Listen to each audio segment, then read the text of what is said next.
Can you talk a little bit more? We've heard through this and just in general, just about your work as an activist in the classical music field. It's Yeah, in the past, I've done a lot of research on the issues of representation.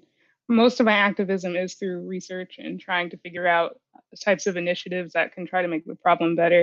In my undergrad, I started a Musicians of Color Club, which was great because it provided us a sense of community. It allowed us to discuss things that were happening around the school that we had issues with.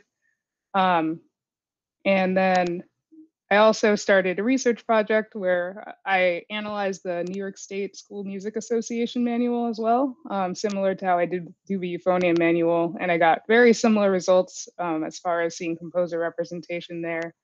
So since then, I've been involved in just trying to increase awareness by trying to present where I can. Unfortunately, my presentation at NerdTech was canceled last year, but in the future, I hope to present on it some more. Can you talk a little bit about, I know you didn't end up giving that presentation, but can you talk a little bit about what you were planning to say, what kind of things you were researching in support of that?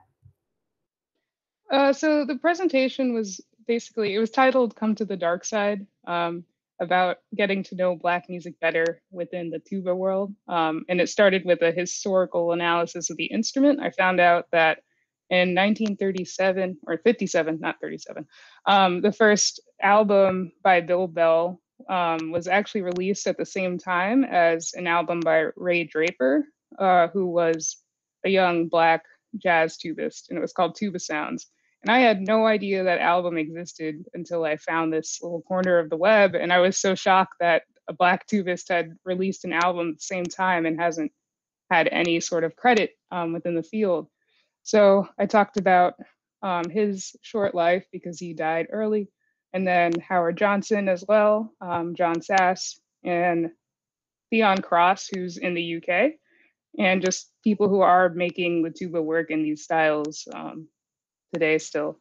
And then it was going to go into how and why we should incorporate the Black music styles into our program. Because, I mean, with everything that's happening today, whereas streaming's really popular, classical music isn't really keeping up with that. And I think we need to branch out and be able to play in multiple music styles.